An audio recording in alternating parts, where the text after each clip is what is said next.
Hey guys, welcome back to my show.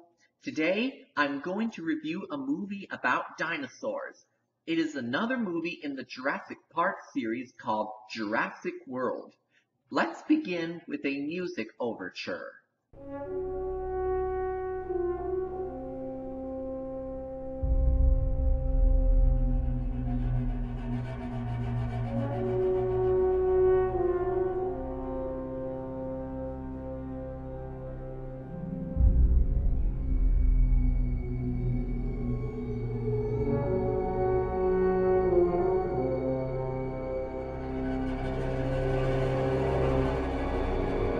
The story. Let's start with the story.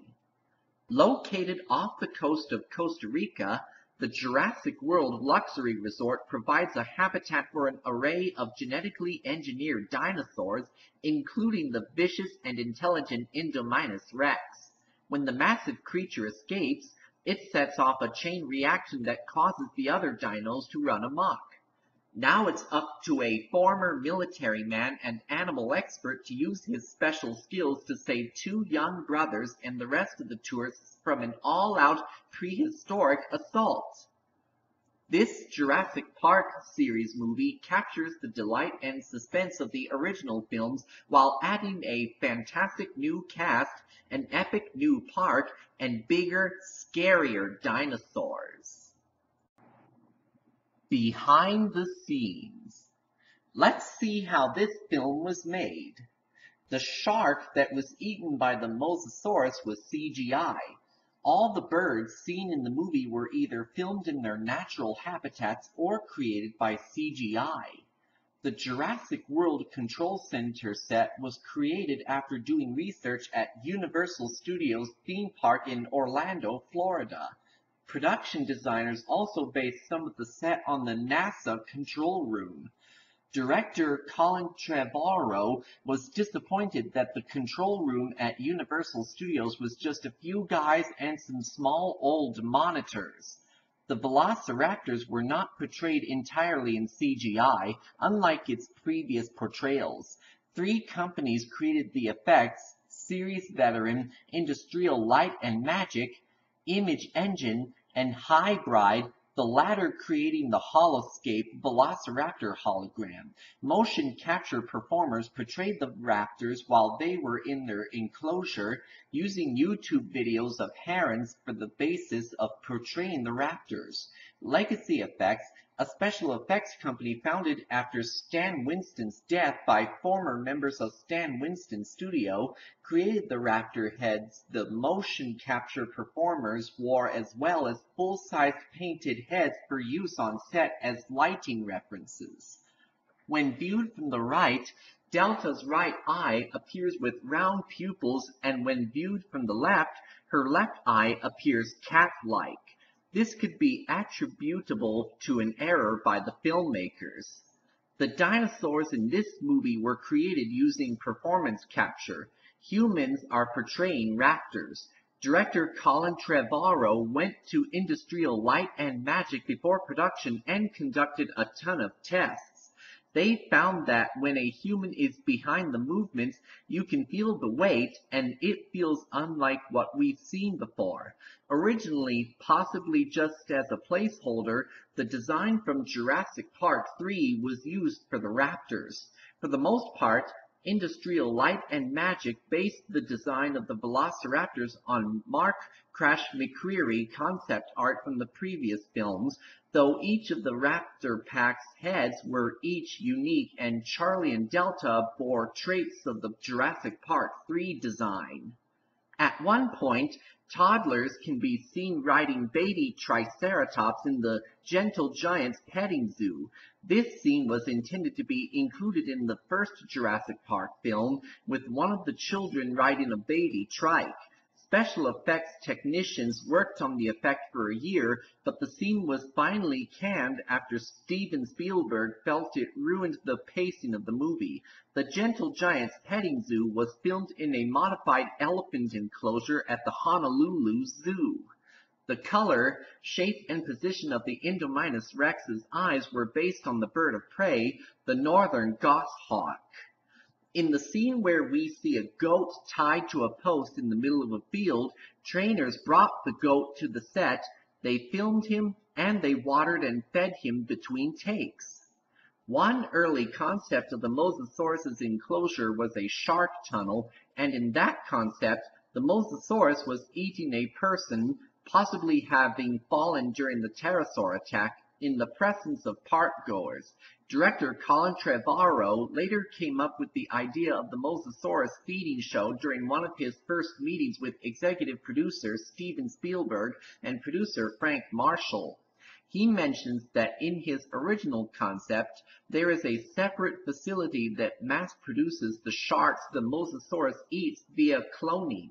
Director Colin Trevorrow came up with the idea of featuring Mosasaurus, this movie's main marine reptile, which you see in the trailer. He pitched the idea to Steven Spielberg of having the Mosasaurus feed on a shark in front of bleachers filled with park guests. Spielberg loved the idea of the Mosasaurus eating the shark, but suggested that when the animal grabs the shark, that the whole bleacher section submerge underwater using a hydraulic system so that the audience will be able to see the Mosasaurus feeding underwater. The moment where the Mosasaurus soaked 200 extras in the bleachers section was Trevorrow's favorite moment of shooting. Paul Lyall of Industrial Light and Magic, who sculpted the Mosasaurus 3D model, used turtles, crocodiles, whales, and other animals he could find on the internet as references when creating its underbelly and back. Industrial Light and Magic purposely made the Mosasaurus in this movie larger than its real-life counterpart to make it look big enough for the final fight with Indominus Rex at the end. Most of the dinosaur effects were created using CGI, but animatronic raptor heads were created for the squeeze cage in Owen's raptor paddock. A practical animatronic Apatosaurus head was also created for a sequence filmed in Hawaii. Spielberg shot the first Jurassic Park film in 1.851 aspect ratio to have enough height to frame the dinosaurs, but Trevorrow shot Jurassic World in the less common 2:1 to maintain height and still have the epic width of a widescreen. The Gallimimus stampede scene in the trailer was filmed at Kualoa Ranch, about 200 yards from where the stampede scene in the first Jurassic Park movie was filmed. Dimorphodon's appearance in this movie is similar to the portrayal of Anerognathus on the TV series Primeval, which is a small pterosaur from Jurassic-like Dimorphodon that attacks humans in flocks. When Zara is picked up by a pteranodon and subsequently eaten by the Mosasaurus, no stunt performer was used in filming this scene. McGrath was pulled and tossed upside down in the air and submerged in water several times with the help of a harness and wire rigging. This provided an opportunity to show her natural reaction and facial expressions throughout the shot, as opposed to using a stunt performer and having to hide his or her face or use a digital face alteration in post-production. Claire never drops the high heel shoes during the entire Isla Nublar incident, not even when the T-Rex is right behind her. Given the scenes revolve around much running, Bryce Dallas Howard had to endure specific training learning how to move fast in the uncomfortable shoes while adding, "It's way better than running barefoot in a jungle."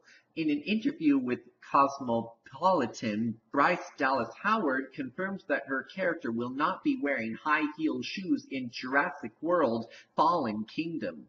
She discovered this fact when director Colin Trevorrow texted her, "No heels 2018. After the final battle scene where Blue is running off into the distance, the role of Gray, seen with Zach, Owen, and Claire, was portrayed by Cara Mann, who was Ty Simpkins' body double and stand-in during the production. The Indominus Rex had gone through many changes in appearance during the development of this movie. Director Colin Trevorrow has said that it was difficult to design because we needed it to feel grounded in genetic attributes of animals on our planet right now.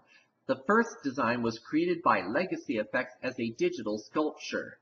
Aaron McBride and his team at Industrial Light and Magic then further designed the Indominus Rex with the aim to create a fictional dinosaur that still appeared grounded in the natural world. The characters. Who stars in this movie? Allow me to tell you. Before his occupation in Jurassic World, Owen Grady was a member of the United States Navy. He was eventually hired by Jurassic World to train and research the behaviors of the park's Velociraptor pack, and that consisted of Blue, Charlie, Delta, and Echo. Claire Deering was a park operation manager and one of the scientists who researches dinosaurs. She is a workaholic who is always busy. She hasn't had time to date or even socialize since working here. Blue was created by InGen to live as an attraction of Masrani Global Corporation's dinosaur park Jurassic World sometimes before 2015. Her distinctive blue pattern is known to be made from using the DNA of a black-throated African monitor lizard. When she was young, she and Echo fought for dominance over the park's Velociraptor pack, with Blue being the victor. And last but not least is the Indominus Rex, who is a highly dangerous, aggressive hybrid dinosaur who was created by InGen alongside another I-Rex through bioengineering with the DNA of several theropod dinosaurs and modern animals, and the second hybrid ever made following the Scorpios Rex and preceding the Indoraptor. There was originally going to be a fifth raptor named Red that Owen would train in the earlier script. Appearing in several pieces of concept art and early merchandise designs, Red was cut from the final script. Based off the surviving skills concept art pieces, Red would have borrowed heavily from the design for the male raptors from Jurassic Park 3. Because of this and confirmation Masrini's park did breed some animals, it can be assumed Red was a male if he ever appeared in the final film. Unlike the final designs for the Raptor Squad, which borrowed more from the first and second movie, Red sported a very prominent nasal crest and feathery quills on the back of his head. The main difference from his look as opposed to those from the third film is his namesake body coloration, which is tinted red as opposed to blue-gray. Red appeared in at least 3 of the early drafts of Jurassic World from the late 2000s and early 2010s. While the main storyline of the installment remained like the final product, several ideas and characters were changed over the course of pre-production.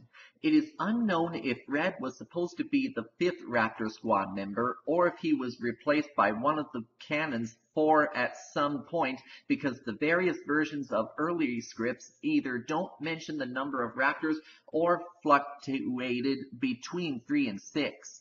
Red's existence was revealed in an interview and releasing of concept by artist Seth Engstrom, who worked on the film.